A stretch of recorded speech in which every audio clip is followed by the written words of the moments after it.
Fala galera, é o seguinte, hein? Hoje veremos um vídeo bem legal sobre o Akatsuki mais leal, Kisame Hoshigaki, analisado por quem? Pelo analista. Então aqui tu vai ter muita informação interessante que nunca vimos antes sobre esse cara que é brabo. Abiju sem cauda, Kisame Hoshigaki. Então já vai deixando o seu like, bora ver essa parada aqui, hein? Kisame, Abiju sem cauda. Quais seriam os limites de um shinobi desse calibre? E também, qual seria o conceito profundo que o Kishimoto quis passar sobre esse personagem tão diferente? Salve, salve meus analistas, show, Luca aqui mais uma vez, e hoje falaremos sobre um personagem muito diferenciado. Eu sempre me perguntei no passado, o que diabos seria o Kisame? Por qual razão Kishimoto simplesmente adicionou um homem-peixe do nada dentro da Akatsuki? Mano, e também, de onde? É uma parada que eu sempre falo, pô, os membros da Akatsuki é muito original, mano. Cada um tem suas próprias características, tá ligado? Onde saiu esse conceito? E faz todo sentido o Kisame com a personalidade que ele tem ser Então, parceiro do Itachi, viu? Tomara que o analista fale. Se quer destrinchar esse personagem aqui comigo hoje, já ajuda deixando um likezinho e também demonstrando seu apoio aqui nos comentários. Também cogite se Já deixei meu like. tornar membro por preços a partir de R$ 1,99, então não perca tempo. É mais barato que muito cafezinho por aí. E um salve a todos os membros que estão aparecendo agora mesmo na tela, vocês são um show.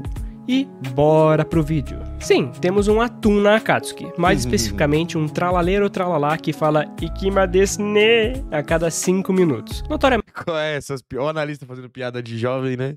alguns personagens de Naruto são bem diferentes dos demais, como o próprio Kisame, Orochimaru e etc. E pelo passado desses personagens, podemos ver que eles simplesmente nasceram dessa forma sem qualquer explicação aparente. Ah, tá. Orochimaru tinha aquela aparência pálida e um olhar de serpente desde criança, enquanto Kisame, nós temos seu passado na vila. Sempre foi Peixoto, né?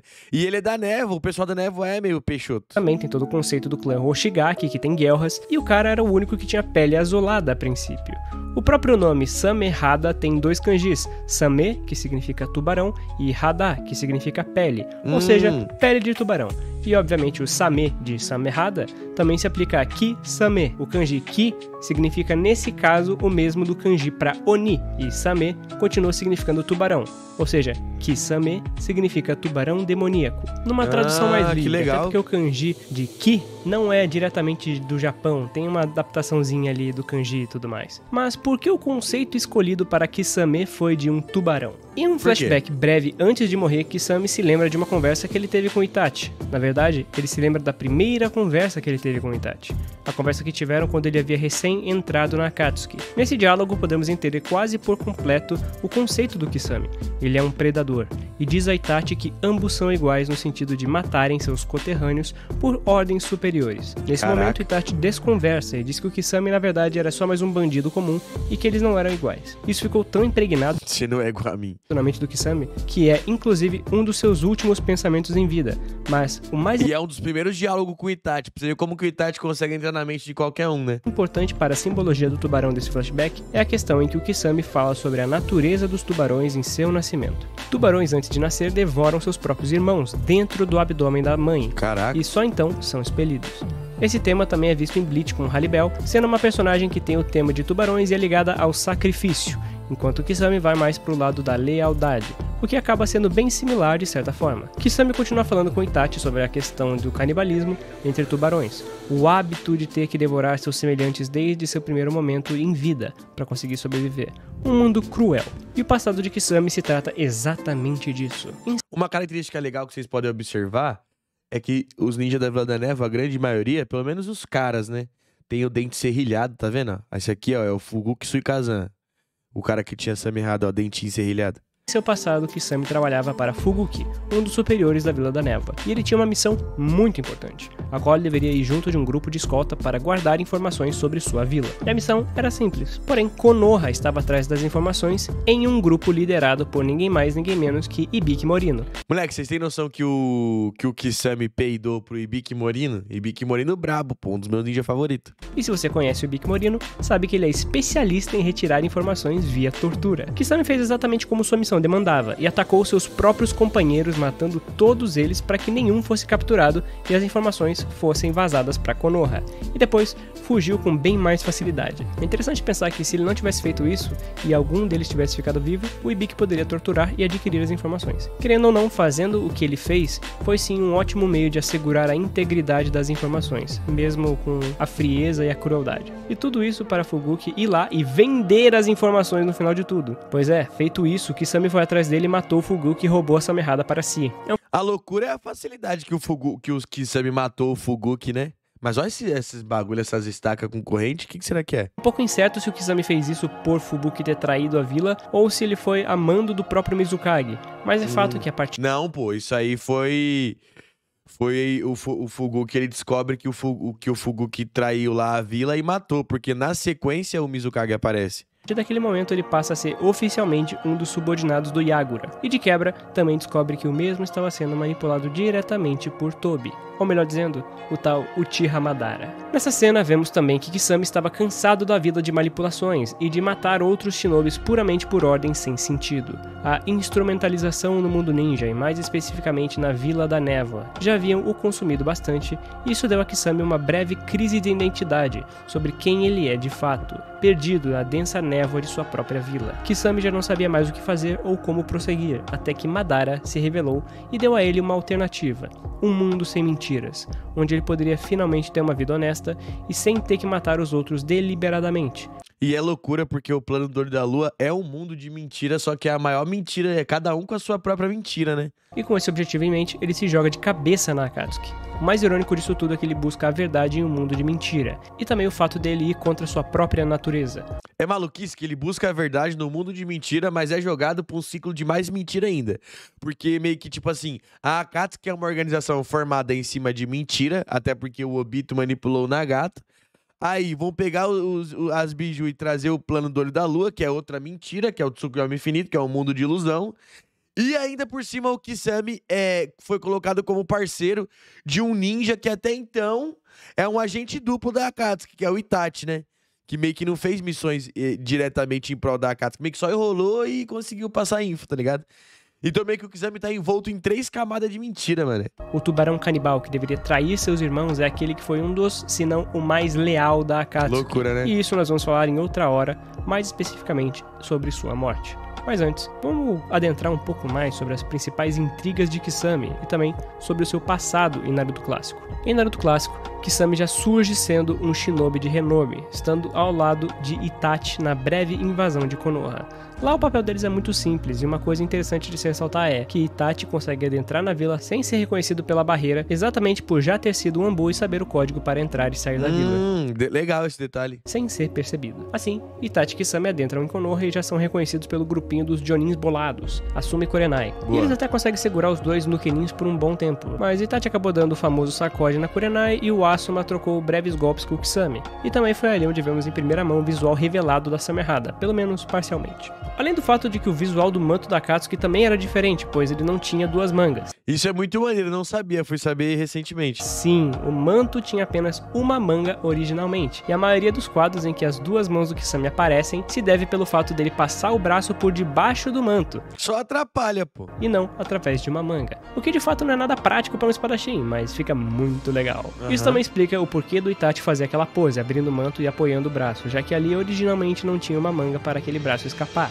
É claro que futuramente o design muda, eles ajeitam isso no anime, mas é um detalhe bem interessante de se mencionar. E é também nesse evento que vemos a chegada triunfal do Kakashi, que copia um jutsu do Kisame antes do mesmo lançar, e do Maitugai, que já chega numa voadora afiadíssima pra cima do Kisame. E Não, o Kisame viu que os ninjas da Folha não são otários. Nesse quadro, inclusive, que dá pra ver bem a manga ali, ó, viu? Como não tem? O braço tá por baixo, tá vendo? Ó, por baixo, por baixo. E isso aí foi a primeira vez que esses dois trocaram porradas, e o Kisame é super rancoroso, guardando esse ataque pra sempre em Não adiantou nada, toda vez que trombou o Gai, tomou um pau, mó dó. Sua memória, e esperando ansiosamente pelo dia em que ele poderia dar o troco em Gai. E demora um bom tempo pra isso, pois é só no Shippuden que os dois se encontram novamente. No início do Shippuden, o time do Gai acaba por encontrar Da hora essa luta, tá? com um clone de Kisame, o qual já começa atacando eles com o jutsu de Doton.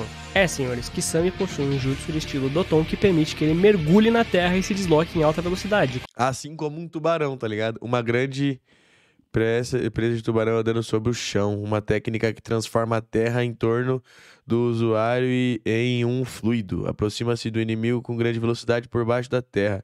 Maneiro, tá Doton? Doshishinkou. Como se ele estivesse nadando dentro da terra. Nessa luta, o Kisame estava ansioso para ser lembrado e dar o troco naquele que o acertou aquela Mas era um clone com 30% só, né? voadora. Só que o problema é que o Guy parecia não lembrar do Kisame.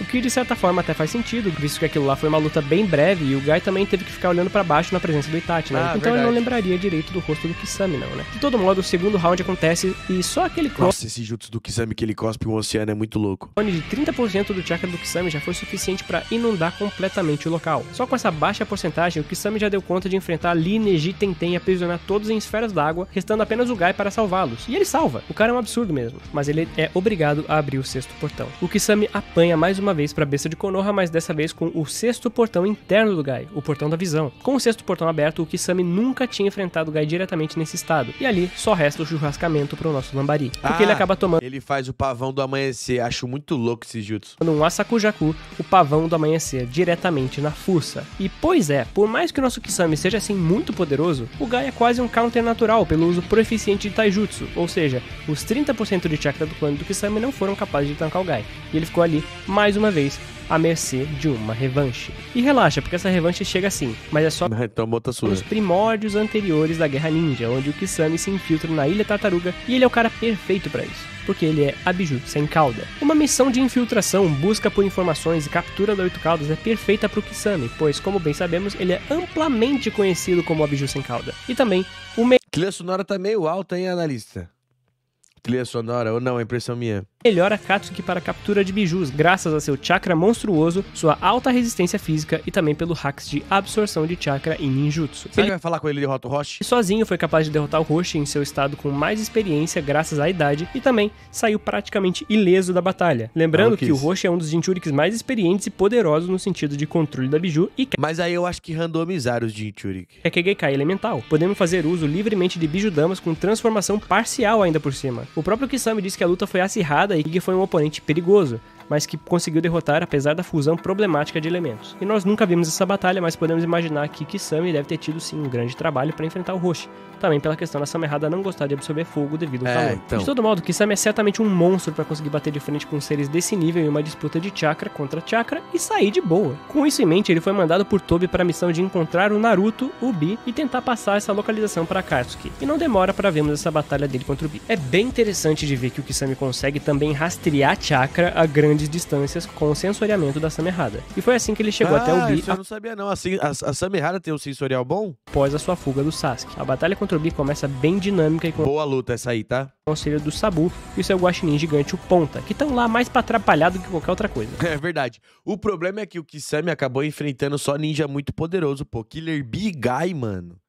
Caraca, que azar, velho. E apesar da grande versatilidade do Kisame em realizar diversos tipos de ataque letal, Bi não deve ser subestimado. A inteligência do Bi em batalha é também muito alta, com grande capacidade adaptativa e leitura de movimentos. Porém, se o Guy é o counter natural do Kisame, o nosso Bagre é o counter natural do Bi, pois para ele usar a técnica de espadas, o Bi precisa se aproximar e assim ficaria vulnerável para a absorção de chakra do Kisame, mais especificamente da Samerada. E cara, é muito perigoso enfrentar o Kisame diretamente se você não sabe da Samerada com antecedência.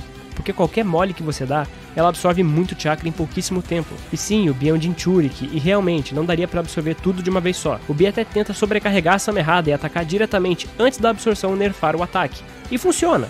Porém, a regeneração e a resistência do Kisame são muito altas. Elas são problemáticas demais para se lidar de uma vez só.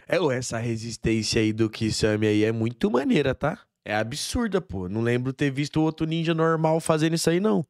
E também tem outra coisa a se pensar. Essa é uma batalha um pouco complicada de se analisar, porque não é um terreno neutro pro... Eu acho que o Kisame é disparado o ninja mais poderoso da Vila da Névoa, mano. Disparado. dois. Temos nessa luta também a presença do Sabu e do Ponta, e isso interfere diretamente na decisão do Bi em usar a forma completa como Biju, o que poderia sim dar muita vantagem a ele em tamanho e poder, além de também dificultar para Kisame em alguns aspectos. Ah, Luke, então você tá falando que o Kisame teria perdido se os dois buchas não estivessem lá para atrapalhar o Bi? Na verdade não, eu acho que o Kisame ainda venceria, pois se o Bi virasse uma Biju completa, Kisame faria faz a bolha?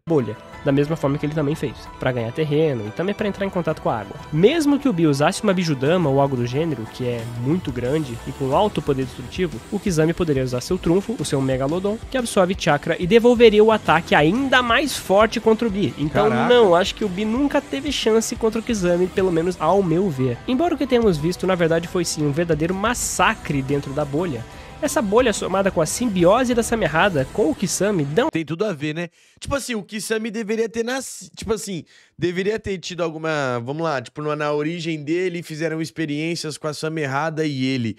Porque, tipo assim, faz muito sentido ele se fundir com a Samerrada. Ou a Samerrada é uma arma criada pelo clã Hoshigaki e que tem o poder de se fundir com um membro do Hoshigaki, do clã Hoshigaki. Tá ligado? Porque, pô, o cara entra numa fusão de tubarão com a própria espada, os dois têm tudo a ver, só que meio que ele obteve a espada tomando do outro cara aleatório, tá ligado? Ele é uma vantagem absurda no campo de batalha. E também do combate como um todo. É sério, eu queria pontuar certinho quão roubado é esse jutsu de Rank S da bolha. Dentro dessa bolha, a vantagem do tempo vira completamente pro Kisame. Lá, a vítima não tem como respirar, a água fica constantemente roubando o chakra da presa, e enquanto isso, o Kisame pode, além de respirar tranquilamente, ele recebe todo o chakra roubado. Fora isso, não tem como fugir dessa bolha, porque ela fica constantemente andando no mesmo passo que a vítima. Então o Kisame pode simplesmente mover ela juntamente da velocidade da vítima e não tem como a pessoa sair direito. Talvez com algum jutsu de espaço-tempo ou com uma grande explosão, talvez quebre a bolha, mas assim, se for só correr por correr, não funciona. Fora tudo isso, o Kisame ainda consegue sentir e rastrear tudo que tem dentro dessa bolha. Não tem... É, né? O Killer Bee solta a tinta preta do povo pra onde fugir. Além, é claro, dele ter velocidade e atributos amplamente aumentados por causa da simbiose e também por estar em contato com a água. Então, cara, é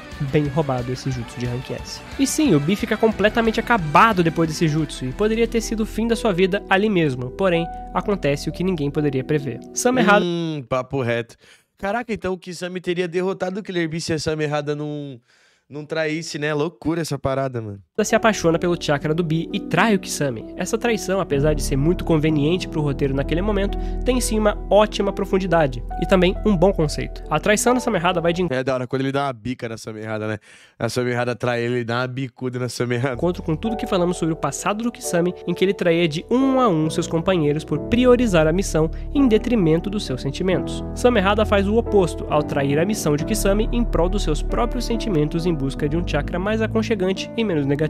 Samerrada permaneceu leal aos seus sentimentos, enquanto Kisame permaneceu fiel à sua missão. E graças a isso, Bi foi salvo pela súbita aparição do grupo do Haikage. Assim, o Kisame acaba tomando o Speed Blitz e a cabeça voa. Mas, obviamente, isso foi apenas um clone, rapaziada. Acontece que desde antes de sair da bolha, ele já havia feito uma troca com o Zetsu branco e fez um tipo especial de clone controlado remotamente, e aí ele já tinha entrado na boca da Samerrada. Mas eu também não sei, nada a ver, cara.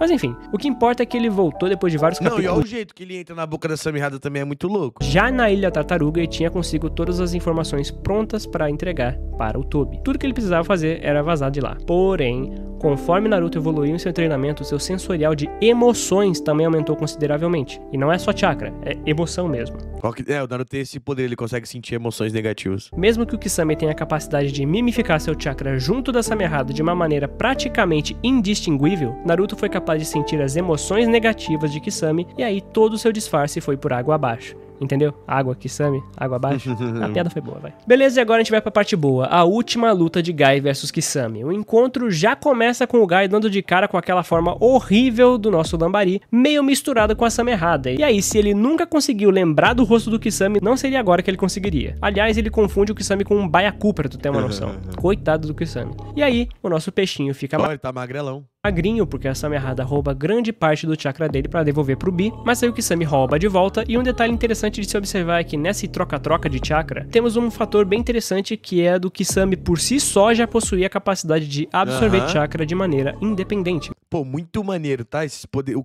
Kisame é muito casca-grossa, mano, muito... Tipo assim, na moral, o Kisame é extremamente casca-grossa. Na minha opinião... Ele é o quarto membro mais forte da Akatsuki, tá ligado? Ele só perde pro Pen, pro Obito e pro Itachi, mano. Depois, não tem nem discussão, mano. O Kisame é mais forte que o Kakuzu, é mais forte que o Deidara, é mais forte que o Sasori. Inclusive, comente aí, mano.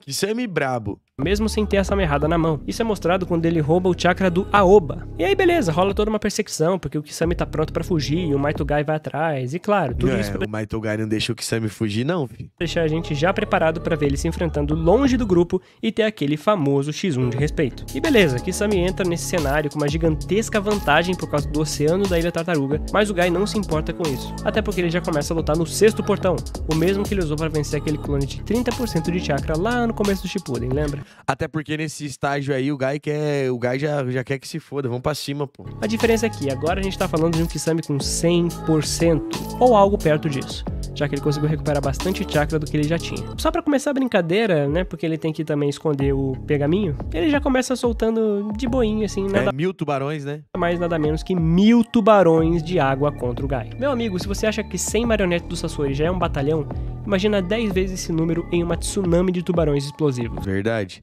Só muda que o Sasori ainda tinha controle das marionetes, né? O Kisame é uma parte do tubarão doido. E o melhor de tudo, o Guy tanca. Com o galo do amanhecer do 6º portão, o Guy dá conta de quase Galo do amanhecer? Não, é pavão do amanhecer, pô. todos os 1000 tubarões, mas isso foi só a pontinha do iceberg do chakra do Kisame. Evidentemente, alguns ainda sobrevivem porque o plano do Kisame é levar as informações pro Tobi em um pergaminho que tá dentro de um desses 1000. E então o Guy se vê obrigado a abrir o 7º portão, o ápice de poder dele antes de acessar o 8º, que seria seu ultimato. O Esse aí é o que ele começa a suar verde? 7º portão, o portão do choque, o que garante a Guy o uso da técnica Hirudora. E nessa hora nós temos como resposta do Guy aquele megalodon gigantesco que eu mencionei anteriormente. Simplesmente uma das técnicas mais Ó, que bonito esse quadro. poderosas de Suiton da obra inteira. Um tubarão colossal, que além de ser poderoso por si só, ele também absorve o chakra de tudo que ele toca e aumenta ainda mais o seu poder. É literalmente um counter de quase todos os ninjutsus que eu consegui pensar aqui. Mas o Guy não usa ninjutsu. E assim, ele é completamente derrotado pelo Taijutsu da besta de Konoha, o maior counter possível para um monstro como o Kisame. Então é isso, ele falhou e foi capturado e entregou tudo. E essa cena que o Guy fala, não mexa um dedo.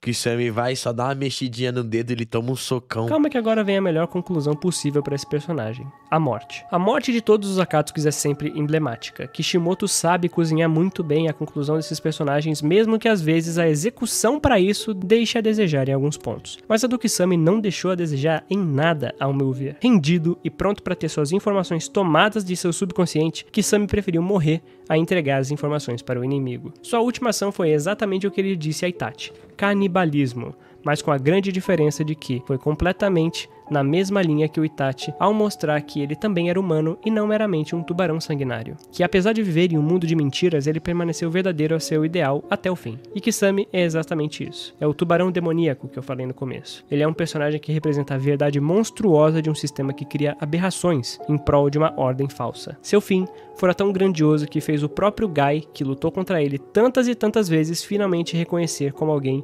virtuoso e prometeu nunca mais esquecer o seu nome. Ai, ó que da hora. Brabo, finalmente lembrou. Então ele nunca mais vai esquecer o nome de Hoshigaki Kisame, um dos personagens mais completinhos da obra de Naruto. Gosto muito e, mano, e vendo assim dá pra ver o quão poderoso ele é, velho. Eu ainda tenho que falar sobre a questão do paralelo entre Itachi e Kisame. Boa, fala aí. Porque toda a dupla da Akatsuki tem seus paralelos, como eu já falei aqui na questão do Sasori e do Deidara, que é a questão da arte. Enquanto isso, tem a questão do Hida e do Kakuzu, que é religião e dinheiro. E nessa dupla, a gente tem a questão do companheirismo e também da mortalidade, que é algo muito interessante que está sempre lado a lado. O Kisame representa uma faceta do predador, enquanto o Itachi representa a faceta da ilusão do predador. No final, ambos tinham seus ideais, ambos eram fiéis ao seu próprio objetivo. Ainda vou falar sobre isso mais no vídeo do Itachi, que vai ser gigantesco. E cara, sobre esse monstro é isso. Mas é isso aí, rapaziada. Espero que tenham gostado do vídeo. Por favor, se inscrevam no canal, ajudem a série de Naruto a continuar de pé. Mais um Akatsuki aí pra nossa fila. E é isso aí, rapaziada. Muito obrigado a todos. Valeu e tchau. Na moral, gostei bastante. Parabéns aí pelo vídeo, ó. Canal O Analista, tá bom, tropa? Que é esse vídeo aqui, vou deixar o link aí na descrição. Só que é o seguinte, maneiraço, o Kisame é muito forte, muito poderoso. Comentem aí, ninjas poderosos que vocês acham que o Kisame derrota. Que nem, ó, Kisame contra Tsunade, quem ganha? Briga boa. Kisame contra Hiruzen. Briga boa. Kisame contra qualquer um da Akatsuki é briga boa. Qualquer um. Pra mim, ele só perde pro Tobi, pro Pen e pro Itachi. De resto, mano, eu acho que ele varre todos. Tá ligado? Comentem aí. E comentem o próximo vídeo. O analista tem vários vídeos de personagem de Naruto. Comentem aí o próximo vídeo que vocês querem que eu reaja, certo? Deixa o like, bora se inscrevendo, como vocês sabem. Bora bater 300 mil inscritos esse ano ainda, hein? Então, ó, já vê aí, se você não tá inscrito, se inscreva. Amanhã tem mais, vamos pra cima que o mundo é nosso, ok? Por aqui eu vou indo nessa, espero que tenha gostado do conteúdo. Valeu aí, analista, pelo conteúdo brabo. Até a próxima e fui!